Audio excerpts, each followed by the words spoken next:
Bonjour à vous toutes et à vous tous, chers amis, chers frères et chères sœurs de lumière. Nous sommes à nouveau tous les trois, mais vraiment heureux de vous accueillir pour une nouvelle co-création, la capsule 6 de l'espoir à la réalisation. Je m'appelle Philippe Gilbert, en éveil quantique. Et maintenant, je laisse la parole à ma chère Danielle. Bonjour à tous, je suis Danielle de Fleuriot et je suis tellement heureuse d'être là et regarder ces belles images de notre terre Gaïa éclairée de sa couronne. À toi, Yvan. Merci Daniel, merci Philippe. Je suis Yvan Poirier, un esprit libre, et encore une fois, c'est avec une grande joie qu'on se retrouve afin de vous parler de ce que nous sommes à l'intérieur de nous, d'essayer d'éveiller en vous ce qui dormait depuis fort longtemps et surtout d'apporter, on pourra dire, certaines nuances vis-à-vis ce qui est révélé aujourd'hui et ce qui sera révélé demain. Donc, l'autre semaine, lorsqu'on a terminé la 5e capsule, j'avais parlé que j'étais pour vous identifier l'histoire du renoncement ainsi que du détachement. Donc, c'est ce que je vais faire avec vous aujourd'hui. Dans un premier volet, dis-je bien, je vais vous parler du renoncement. Et lorsque je parle du renoncement, je parle du renoncement multidimensionnel. Ce renoncement permet d'accueillir plus facilement l'esprit en soi. Parce que le renoncement signifie que je renonce selon ce que je suis en mesure d'appliquer à tous les niveaux dans ma vie, tout ce qui existe en moi. Ça veut dire l'ego, la façon d'agir, la personnalité, si vous préférez, l'âme aussi qui est sous-tendue, évidemment, archontiquement, que ce soit les vies antérieures, que ce soit nos peurs, que ce soit nos peines, nos tristesses, nos rejets, la culpabilité, bref, tous ces mécanismes-là. Est-ce que ça veut dire qu'ils n'existent pas? Oui, ça existe déjà à l'intérieur de soi. On parle souvent de transgénéralité. Bon, mais dans notre transgénéralité, nous avons encore ces effets-là vis-à-vis la situation ou encore nous sommes en résistance, en peur. Et qui a peur? Ce n'est pas vous en réalité, c'est la personne, c'est l'ego, c'est les souffrances, c'est toutes ces peines-là ancestrales qui nous habitent. Et souvent, je dis que ces éléments-là nous habitent dans notre corps, circulent dans notre sang, mais en réalité, ça ne nous appartient pas. Il n'y a rien qui nous appartient dans tout ça. Donc, la transcendance peut se faire dans l'accueil, dans l'acceptation et dans la résilience.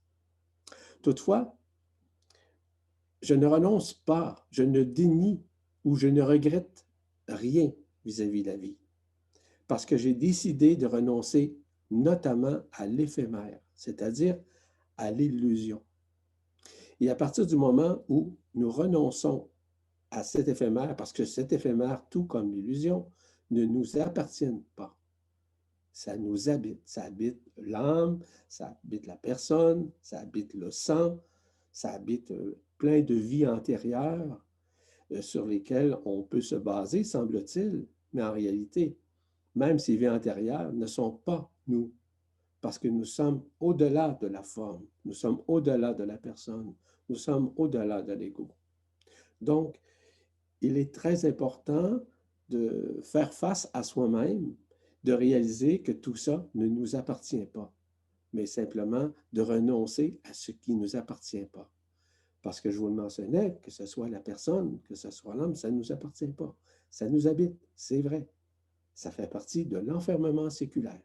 Ça fait partie de l'histoire. Ça fait partie de toutes nos incarnations pendant plus de 300 000 années, pendant 6 cycles incarnationnels. Donc, à un moment donné, il y a des moments où on doit prendre conscience que ce renoncement-là représente en partie le dernier défi auquel nous sommes confrontés, de régler. De régler dans le renoncement, c'est d'abdiquer en fait sur le passé. Parce que le renoncement met fin graduellement à la forme dans les dualités. Parce que, comme vous le savez, vous et moi, nous sommes continuellement dans un monde duel. C'est pour ça que je répète souvent que nous sommes des individus, mais nous sommes aussi une individualité dans le mot individualité, il y a le mot dualité, comme dans le mot individuel.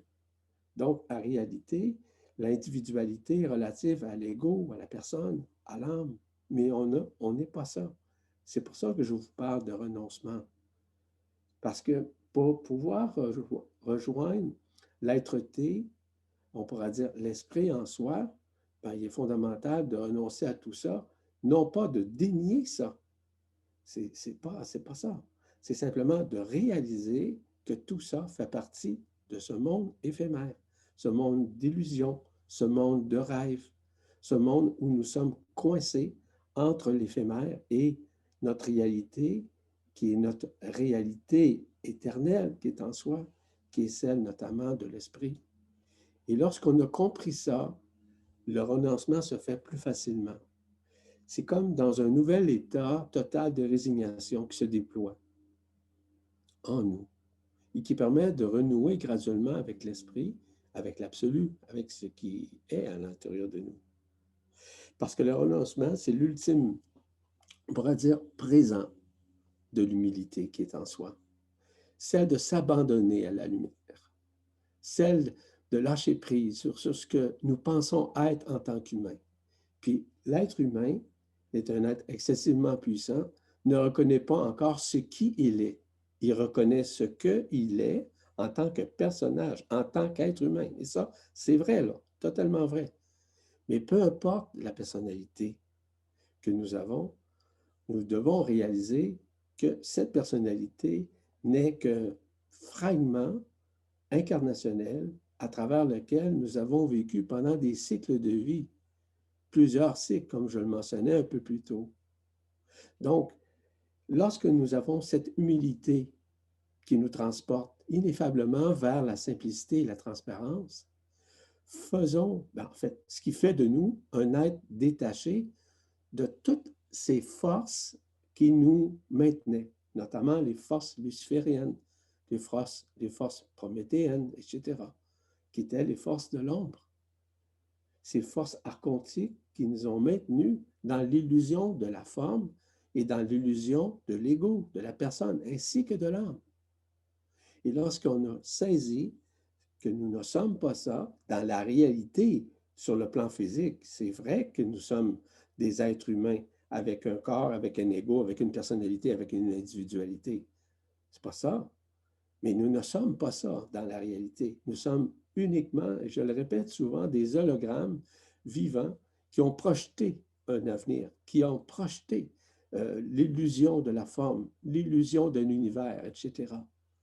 Donc, aujourd'hui, nous sommes beaucoup plus dans une introspection, dans une introjection intérieure qui nous permet justement de renouer avec ce qui nous sommes au-delà de la forme. Et de ce renoncement-là, c'est à ce moment-là qu'il y a des changements qui s'effectuent en nous parce qu'il y a un ultime pardon que nous faisons de nous-mêmes vis-à-vis la personne, l'ego, ces situations, quelles qu'elles soient, auxquelles nous avons été attachés pendant des milliers d'années. Et là, maintenant, nous sommes à nous distancer, évidemment, de tout ça pour pouvoir nous rapprocher de l'esprit. Et c'est pour ça que je vous parle un peu du renoncement. Parce qu'il faut renoncer. Il n'y a pas d'exercice ou de pratique à faire. C'est simplement d'en prendre conscience. Puis à ce moment-là, il y a des débouchés qui se font à l'intérieur de nous. Et ces débouchés-là nous permettent de revenir à la paix intérieure, à cette joie intérieure, en continuel mouvement à l'intérieur de soi. Donc, le renoncement n'est pas un déni, n'est pas une réfutation. Le renoncement permet de réaliser que la personne, que notre âme, que notre histoire, que nos incarnations font partie de l'illusion. Et ça, on n'a pas à le maintenir parce que nous devons nous distancer de ça. Est-ce que ça veut dire qu'on part? Est-ce que oui, qui part? Qui disparaît? Mais c'est la personne. C'est la façon de penser. C'est la conscience qui augmente son taux vibratoire afin de voir que tout ça fait partie d'une grande illusion, d'un monde illusionniste qui nous a enfermés pendant toute cette période, tous ces cycles de vie. Donc, nous sortons littéralement de ces ébats, OK, de tous ces combats, de toutes ces luttes, avec l'extérieur pour réaliser qu'en soi-même, on n'est pas ces personnes, on n'est pas ces âmes, on est simplement des êtres qui sommes présentement à renouer avec ce qui nous sommes en tant qu'esprit éternel, tout simplement. Et c'est de ça que je vous parle en matière de renoncement. C'est de renoncer nécessairement à la pensée que nous sommes une personne et qu'on doit corriger, qu'on doit transformer. Ce n'est pas vous qui vous transforme, mes chers amis, mais pas du tout. C'est votre esprit qui vous transforme. C'est lui qui vous amène à vivre vos expériences, quelles qu'elles soient, afin de vous rapprocher de cet esprit. Parce que si vous êtes dans une dualité quelconque, peu importe la dualité, peu importe l'expérience, parce que dans l'expérience, il y a aussi ce qu'on appelle des vécus, et ces vécus-là, souvent, sont néfastes contre notre conscience, contre la vibration de la conscience comme telle. Donc, c'est pour ça que de plus en plus, en renonçant de la sorte, ça ne veut pas dire de dénier, je le répète là, de dénier tout. Non, c'est simplement de renoncer à ce que vous pensez être en tant que personnage, en tant qu'être vivant sur la Terre. Parce que vous allez réaliser combien de personnes, disons, souhaitent vraiment être en communion, en direct, en vibralisation avec l'esprit. Je pense que la majorité. Mais combien de personnes, même d'entre vous, connaissent non pas cette notion, mais cette réalité, ce réel qui est en soi? Je vous dirais, plus de 95% méconnaissent ça. Et pourquoi? C'est parce que nous avons été enfermés par des lois. La loi d'action-réaction, qui est la loi quantique qui permet la dualité, qui force la dualité, de toujours être en conflit, en duel avec quoi que ce soit et avec qui que ce soit. Donc, c'est de ça que je parle quand je parle du renoncement comme tel. C'était ma première partie sur le renoncement. Ma chère Danielle, tu es toujours dans la voie du milieu.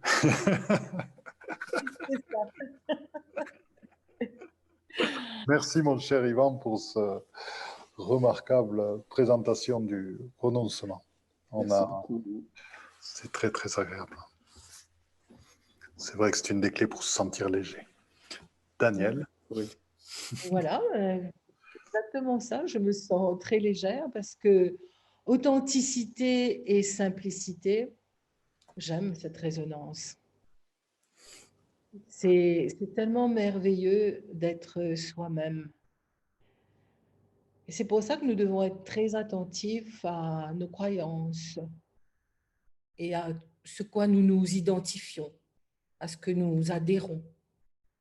Nous devons être attentifs à toutes ces formes pensées qui portent et influencent les sociétés. Lâcher l'identification à un système social, aux croyances. Nous sommes les bâtisseurs de ce qui nous entoure. Nous participons au changement par des petites actions. Et ces toutes petites contributions ouvrent le cœur de quelqu'un et se diffusera dans l'amour et dans le respect. Alors, j'ai envie de vous dire, de mon cœur à votre cœur, la joie, elle est très contagieuse. Alors, lâchez prise, vivez le moment présent. À toi, Philippe. Merci, ma chère Danielle, pour ce joli passage et puis cette manière de dire de lâcher prise par rapport aux formes pensées, sachant que celles qui sont trop très présentes dans nos sociétés, ce sont celles de la religion, puisque cela fait longtemps que les religions incluent la culpabilité avec la notion de péché, de bien et de mal, quelles que soient les religions. Et malheureusement, même si elles ont tellement teinté nos civilisations, que même les politiques qui se disent laïques continuent à entretenir ceci, parce qu'ils ont compris de quelle manière ils pouvaient tenir les masses avec cette notion-là et combien elle était bonne pour maintenir les masses dans l'enfermement. Donc, ils ont utilisé les mêmes ficelles qui deviennent de plus en plus grossières pour beaucoup. Mais après, le tout, il nous appartient à nous de le traquer parce qu'elles prennent des formes très, très multiples et des fois extrêmement fines dans nos actes quotidiens ou dans nos pensées quotidiennes ou ne serait-ce que dans notre vision de nous-mêmes, dans lequel un jugement intervient dans ce qu'on est bien, dans ce qui on est bien ou dans ce qui on est mal. Donc c'est effectivement là-dessus, mais heureusement qu'il y a des fréquences vibratoires qui sont absolument énormes en ce moment et qui nous permettent petit à petit de dissoudre toutes ces couches isolantes. Donc par rapport à toute cette partie sur le renoncement, il y a au niveau du renoncement, il y a la mort. La mort, cette mort dont beaucoup de gens, de personnes évitent de parler parce qu'ils en ont peur, et qui est une forme de sujet tabou par moment dans la société. On enterre les morts, ils passent, ils vont dans une autre incarnation, ils vont au paradis, ils vont en enfer. Et c'est des sujets dont on parle peu. Et il y a des voix, alors là, il y a des êtres, bon, Don Juan, Krishnamurti et d'autres qui en parlent très bien. La mort fait partie de notre vie.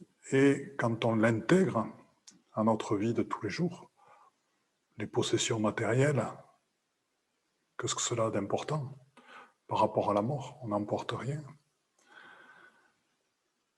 Les attachements divers, on n'emporte rien. Les luttes de pouvoir, on n'emporte rien.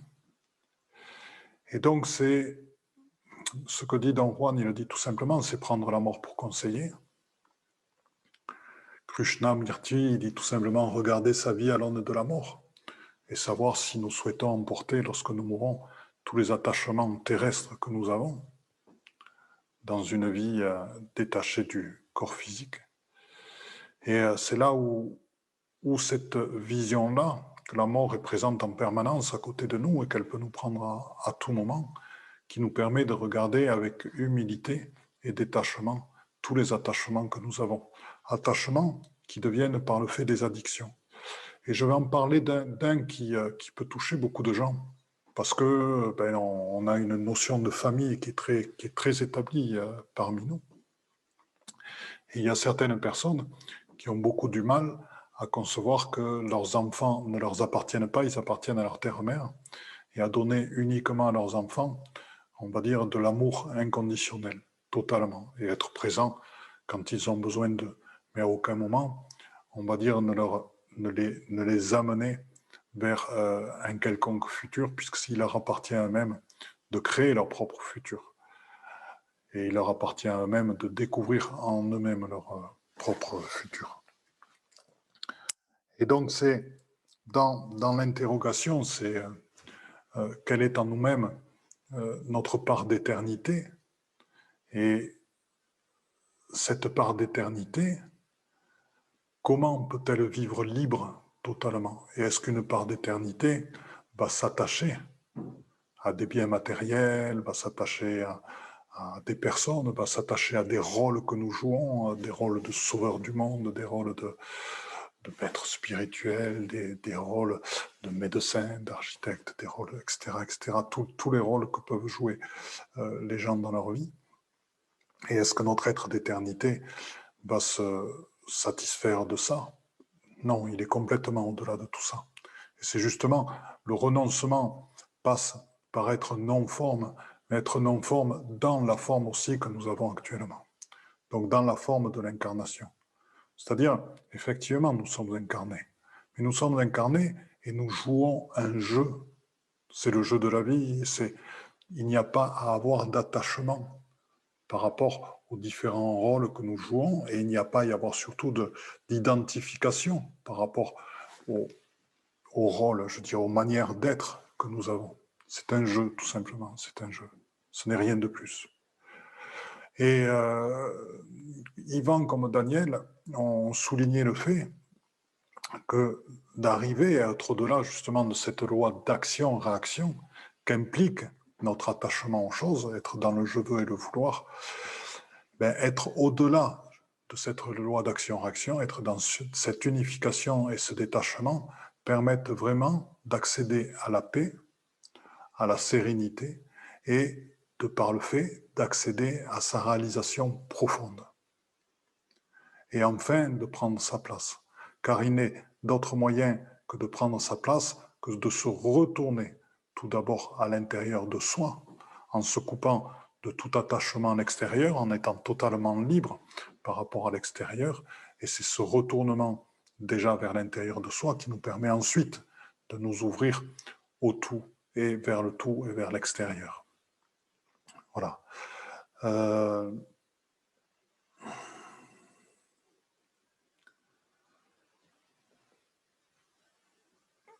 Donc pour des personnes qui sont dans la recherche d'espoir et qui ont de l'espoir par rapport à se réaliser, il est clair que le détachement, le renoncement par rapport à certains rôles auxquels ils se sont agrippés, par rapport à maintenir son identification, par rapport à maintenir parfois un certain nombre de propriétés, parfois tout simplement certains états d'être. Il y en a un qui est tout simple, que beaucoup de personnes veulent maintenir à tout prix, c'est leur sécurité. C'est pareil, c'est un attachement, c'est une addiction aussi. Car par moment, être totalement dans l'esprit, c'est s'abandonner totalement et aller vers des desseins, aller vers des futurs que nous ne connaissons pas encore. Nous pouvons y aller dans la sécurité, mais dans la sécurité intérieure, non pas dans une sécurité extérieure, liée soit à l'opinion des autres, liée soit à des assurances matérielles. La vraie sécurité, elle est dans son calme et sa paix intérieure. Il y a quelque chose qui dit il faut savoir tout perdre si l'on veut tout gagner. Et seuls les gens qui sont prêts à tout perdre peuvent tout gagner. Alors là, on n'est plus en notion de perdre et de gagner, mais là-dedans, dans cette phrase-là, il y a quelque chose de véridique. C'est-à-dire que celui qui ne s'attache à rien va recevoir le plus de l'esprit qui est en lui, de sa propre lumière qui est en lui, car elle sera capable de se développer au-delà des limites ordinaires et donc d'atteindre à des formes et des non-formes qui n'étaient pas possibles auparavant. Donc il y a vraiment une notion de lâcher prise complètement, d'accueil et d'avancer en sortant des lois qui mènent le monde à l'ordinaire. Il y a une chose dont je voulais vous parler par rapport à ceci, c'est la présence à soi-même. C'est-à-dire que on vous dit, on ne reçoit jamais mieux, on ne perçoit jamais mieux tout ce qui est, et on passe d'une connaissance, on va dire, qui est immobile à un savoir dynamique, en étant vraiment dans l'instantanéité, en étant vraiment dans l'ouverture totale de son cœur, en étant dans l'esprit en nous. Et donc, dans cet état-là, il est bien évident que nous avons aussi, dans cette connexion avec la source, une présence à nous-mêmes. Et c'est en cette présence à nous-mêmes qu'à ce moment-là peuvent venir comme des réminiscences les petits attachements, les petites addictions, les petits rôles que nous pouvons encore jouer, si ce n'est des fois l'esprit qui leur fait prendre forme pour nous mettre dans des situations et les mettre en lumière totalement, et où donc nous pourrons encore rigoler de ce qui nous reste d'être ordinaire en nous. Et ça, c'est la beauté de ce chemin. C'est-à-dire la beauté de ce chemin, il est fait à la fois des surprises et des cadeaux et des manifestations de la lumière qui sont parfois vraiment surprenantes dans sa manière de nous communiquer le changement, dans la manière de nous communiquer le chemin et autres, et puis dans la manière de s'exprimer à travers les moindres choses. Actuellement, bon, ici en France, on est au printemps, et c'est une période magnifique, c'est une période absolument magnifique. Voilà, et donc c'est dans cette période-là, l'esprit se manifeste en tout. C'est la différence entre, on parlait, certaines personnes voulaient faire une opposition entre la métaphysique et le panthéisme, et un temps ça existait. La métaphysique, c'est tout ce qui est au-delà de l'incarnation. Le panthéisme, c'est que le divin se manifeste en tout. Eh bien, moi, je pense que le divin se manifeste en tout et que le divin est aussi au-delà du tout. Voilà, donc c'est la réconciliation entre le manichéisme et le panthéisme. Donc, c'est toutes ces choses. Voilà, donc je vais laisser la parole à notre cher Yvan, toujours dans cette capsule 6 du savoir à la réalisation. Merci Philippe, merci aussi pour tes propos très justes aussi vis-à-vis le renoncement, aussi l'attachement. Et c'est vers ça qu'on se dirige parce que dans le renoncement, il y a un détachement à faire. Un détachement psychique, un détachement psychologique, un détachement mental, un détachement de nos connaissances, un détachement de ce que nous pensons être. Donc, le détachement, ça représente la libération d'un lien existentiel avec quelqu'un ou avec quelque chose. Et peu importe le résultat, peu importe l'incarnation, et peu importe la vie. Est-ce qu'on doit se détacher des gens? Oui, mais émotionnellement. Et, pardon, lorsque nous avons compris que l'émotion dans le plexus solaire nous maintient dans des attachements émotionnels, automatiquement, nous nous éloignons encore une fois de l'esprit.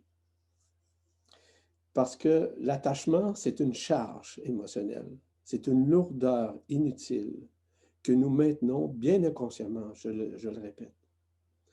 Mais pour pouvoir accueillir le maître intérieur en soi, c'est-à-dire l'esprit qui nous parle, qui communique avec nous, c'est à ce moment-là que nous rentrons dans des moments de libération, non pas avec la loi d'action-réaction qui était celle qui nous maintenait dans la dualité de l'attachement, mais bien avec la loi d'action-grâce et qui nous permet de vivre et qui fait office de retournement dans la conscience et qui fait en sorte de plus en plus de nous libérer de tout ce qui nous caractérisait, notamment au niveau des croyances, au niveau des paradigmes, au niveau des connaissances, qui étaient plutôt orchestrés, dis-je bien, par ces regroupements de personnes de plusieurs acabits tout au long de notre vie actuelle et de nos vies antérieures.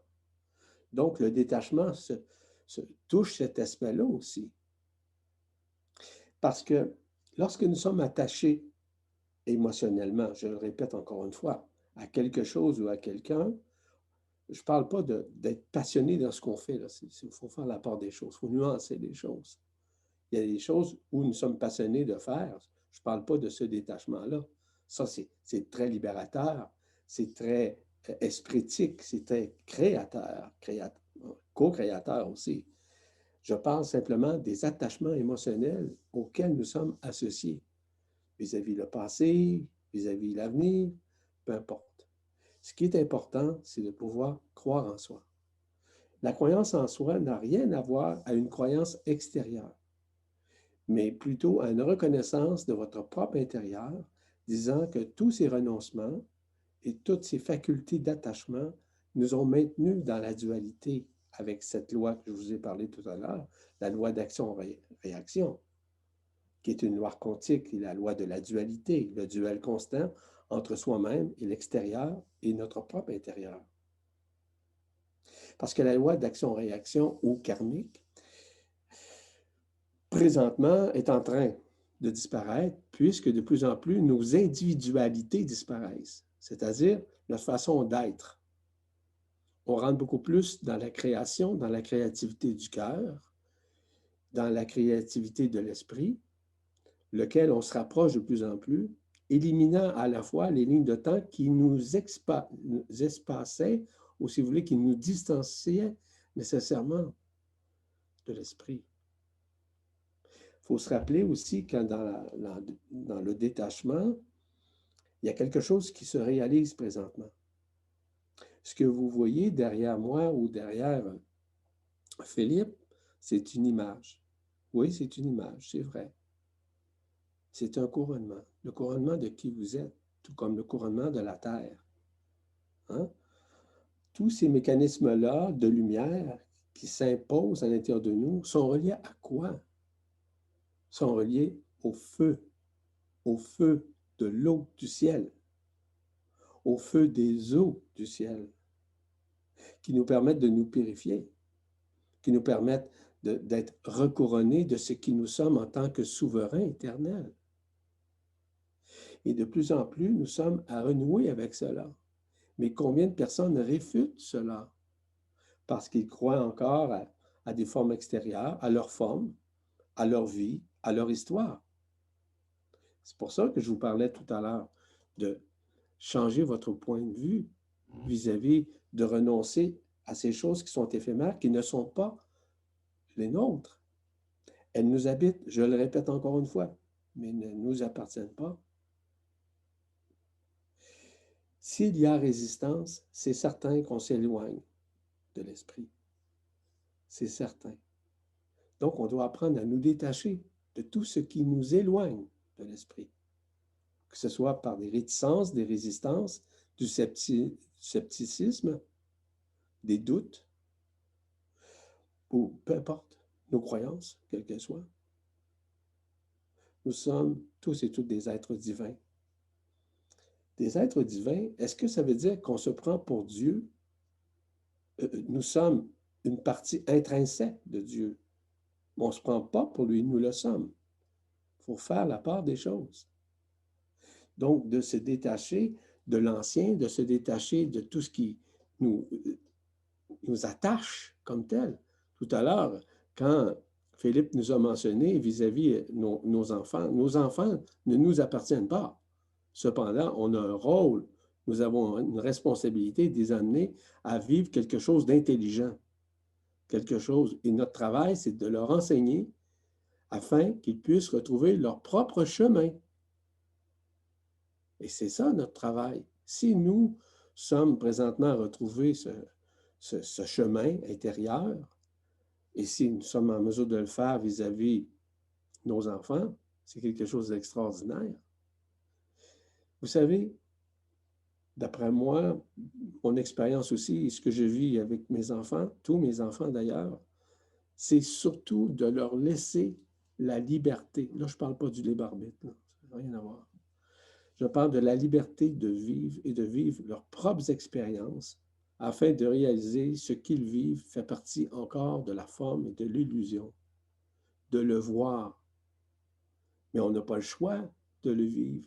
Nous sommes dans ce monde duel, dans ce monde de complications, dans un monde despotique, un monde de polarisation dans tous les temps, dans tous les sens du terme. Et lorsqu'on a compris l'essentiel du détachement, on se détache de ces formes pensées. On se détache de ces égrégores astraux. Et que l'égrégore soit positif ou négatif, on doit littéralement aussi s'en détacher, quel qu'il soit. Pourquoi?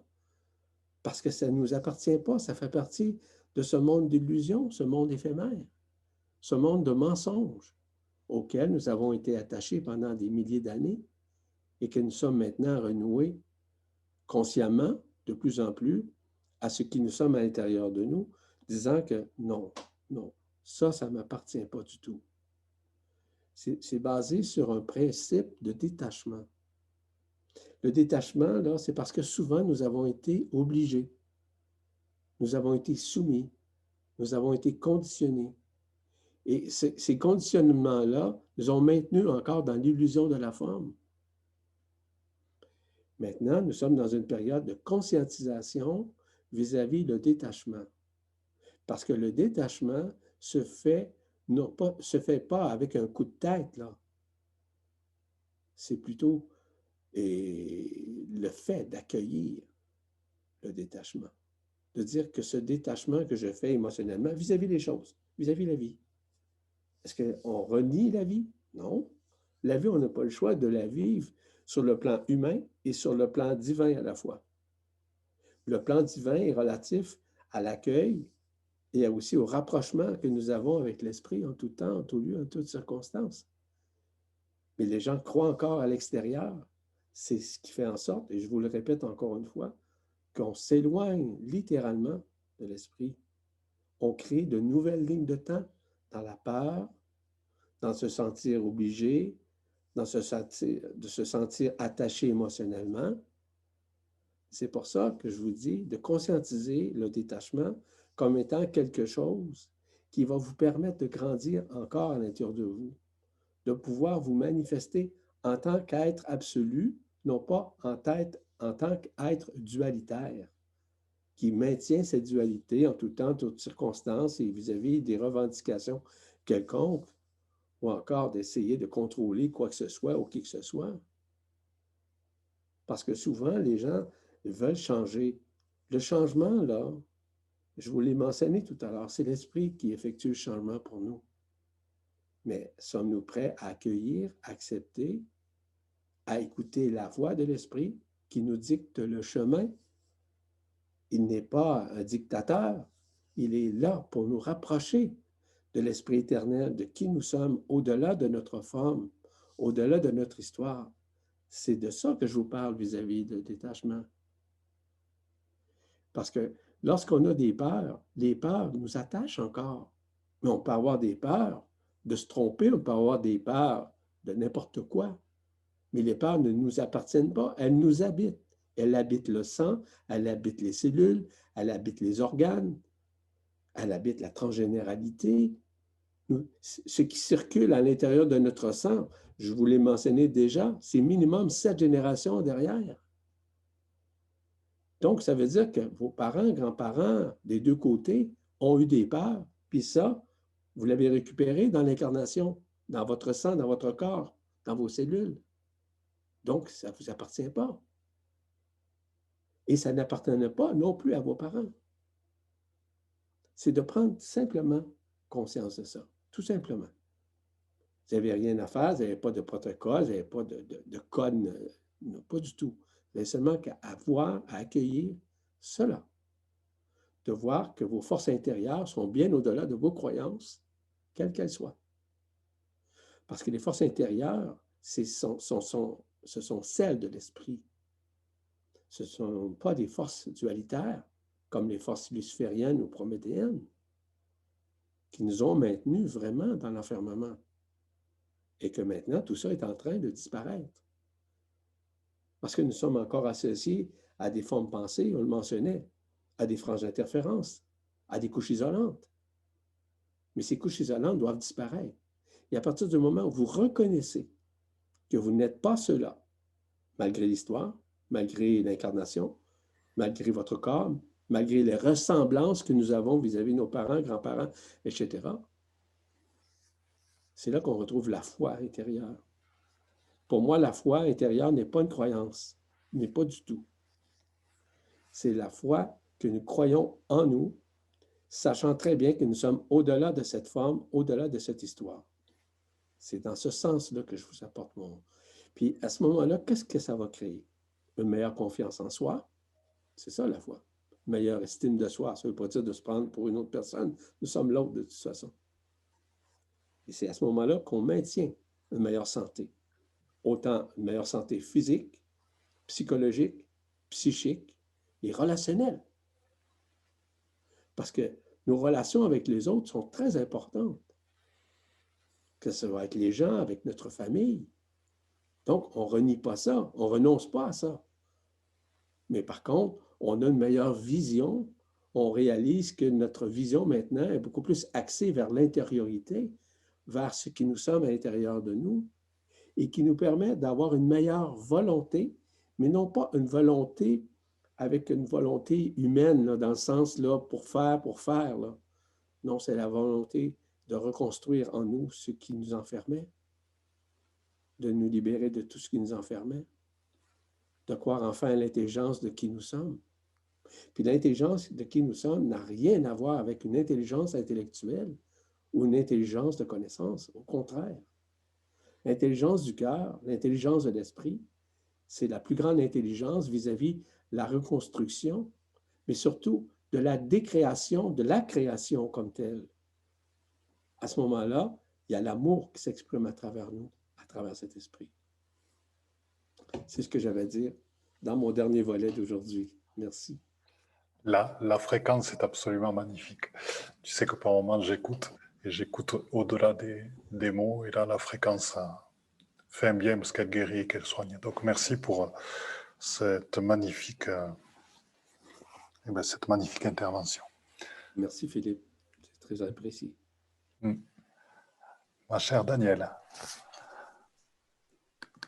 Alors, moi, je vous ai écrit un petit texte, comme d'habitude, que je vais partager avec vous. De mon ventre, de mes tripes, montait ce flux, ce poison qui me brûlait. La colère me privait du souffle.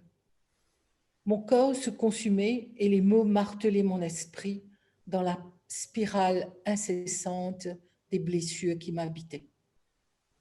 Identifié à ce personnage façonné de chagrin, de déchirement, réconforté par la douleur de l'autoflagellation, du plus profond de cette colère, je me noyais un peu plus chaque jour dans cette eau visqueuse de l'émotion.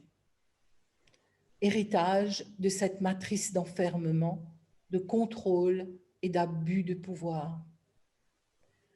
La peur aveuglante qui m'obsédait me tenait éloignée de l'amour vibral.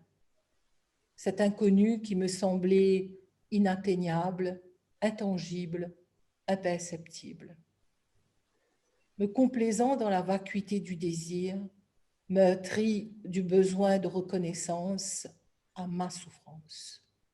Hurlant ce désir au détachement de ce monde d'illusions qui m'avait façonné. Nourri par ma croyance de cette légitimité, la dualité s'est faite mon quotidien et mon identité. Le renoncement et la résilience offrent la transformation à celui qui, par la guidance du souffle de l'esprit, reprend sa souveraineté en tant qu'architecte de sa propre vie. L'amour indicible ne se nourrit pas de fragments. Son feu divin scelle la foi. La lumière authentique détient le pouvoir de la floraison et l'espérance qui annonce la naissance du fruit. Je vis chaque instant comme une promesse, chaque instant accompagné du son cristallin de l'amour, inspiré par la fleur de lotus, ouvrant sa corolle de pureté et puisant sa force de la vase. Voilà. À toi, Oh, Philippe. c'est merveilleux. Et tout ce que je peux dire, c'est que j'ai retrouvé les sentiments d'être dans une église, sans qu'il y ait bien sûr aucune religion, d'être dans un lieu sacré. Tu m'as emmené dans un espace absolument magnifique. Et c'est vrai que si au lieu des prêches de l'église, on avait des paroles comme ceci, le monde serait sacrément transformé. Ça mérite vraiment que tu les écrives et que tu les transmettes. Voilà. C'est vraiment, il faut ne pas les laisser comme ça. Il faut qu'elles prennent forme quelque part, puis qu'elles soient transmises par écrit d'une manière ou d'une autre. Mais prendre ce petit temps. Parce que moi, je suis parfaitement d'accord avec Philippe, à 100% d'accord, puisque ton verbe était créateur dans ça. C'est un verbe qui faisait osciller la conscience et faisait en sorte que cette conscience augmente son taux vibratoire.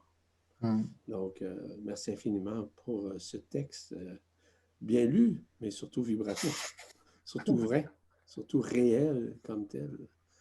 Donc, c'est la voix divine en toi qui parlait, ton esprit.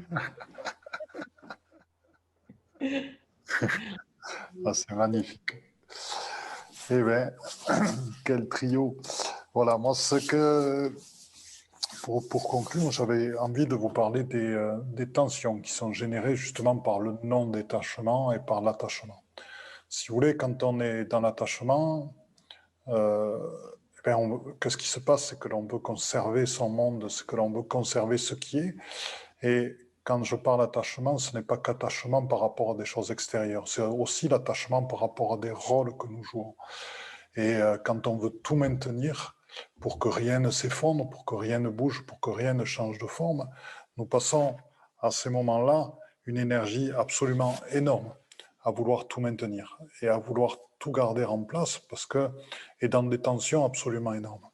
Donc la question réelle à se poser, puisque là on est dans du savoir à la réalisation, donc c'est vrai qu'on parle beaucoup à des personnes qui voient qui ont déjà entrevu la flamme qui brille à l'intérieur de leur cœur, et puis au-delà, quantiquement, bien sûr, nous parlons au-delà à tous les êtres présents sur cette terre et au-delà. Notre vibration va bien plus loin. Mais donc pour les personnes qui ont déjà vu cette petite lumière et pour leur passage vers la réalisation, la question est, vais-je continuer à maintenir, à passer mon énergie, à maintenir une illusion? Est-ce que je vais passer mon énergie à vouloir maintenir quelque chose qui à un moment donné va peut-être s'effondrer ou pas, mais qui, si je m'abandonnais totalement au dessein de l'esprit et à l'intelligence de la lumière, à un moment donné devrait disparaître, devrait s'écrouler, devrait se transformer pour prendre et accéder à une autre forme. Donc la question véritable, c'est est-ce que je souhaite, vers où je souhaite emmener mon énergie actuellement et est-ce que je souhaite l'emmener vers ma pleine réalisation et la consacrer tout entière vers ma pleine réalisation. Donc cela demande d'arrêter justement de maintenir par les je veux, il faut, on doit, je reste comme ça. Et c'est justement d'arrêter de bloquer l'énergie et justement de la laisser circuler dans l'instantanéité, dans l'accueil de tout ce qui est, dans l'ouverture totale du cœur, dans l'accueil de l'esprit et dans le libre mouvement et dans la dynamique complète avec tout ce qui est. Et c'est là que la transformation véritable arrive. C'est là que l'intelligence de la lumière nous présente soit sous différentes formes, soit dans ses manifestations, soit dans sa lumière elle-même, des éléments qui transforment notre vie et qui amènent de la nouveauté. Donc, lâchez prise, n'hésitez pas à lâcher prise, et vous allez voir combien vous allez renouer avec l'enfant intérieur en vous, combien vous allez redevenir vivant totalement, combien du nouveau va apparaître chaque jour dans votre vie et à tout instant, car il n'y a pas deux instants pareils. Vouloir maintenir avec le passé, vouloir maintenir par exemple avec la connaissance qui est statique totalement, c'est se priver totalement de la beauté de chaque instant et de la nouveauté de chaque instant qui n'est jamais pareil à aucun autre. Donc, vous avez envie de retrouver votre âme d'enfant, vous avez envie de repasser dans le plaisir, de repasser dans la beauté, de repasser dans le rire, de repasser dans l'émerveillement. À ce moment-là, lâchez prise, cessez de maintenir. Et vous verrez la lumière et votre réalisation de plus en plus. Voilà, c'était ce que j'avais à dire pour terminer cette capsule 6 de l'espoir à la réalisation. Et donc, je vais mettre la galerie pour que nous revoyons ce magnifique trio, tous les trois. Et voilà, je m'appelle Philippe Gilbert, je suis heureux d'avoir pu passer ce moment-là avec vous. Je laisse la parole aux autres personnes. Alors moi aussi, je vous dis au revoir. Je suis Danielle de Fleuriot et à bientôt. Au plaisir de vous voir. Merci à tout le monde pour votre présence et aussi pour votre écoute. Nous tentons au mieux de ce qui nous sommes de vous révéler des choses qui sont souvent inédites, mais qui vont vous permettre peut-être de regarder autrement les choses, d'avoir un nouveau point de vue sur ce que vous connaissez et surtout un nouveau point de vue vis-à-vis ce qui vous êtes, au-delà de votre forme et au-delà de votre histoire. Ainsi, je vous salue. Je suis Yvan Poirier en Esprit Libre et je vous dis à la prochaine. Au revoir. Au revoir. Avec tout mon amour.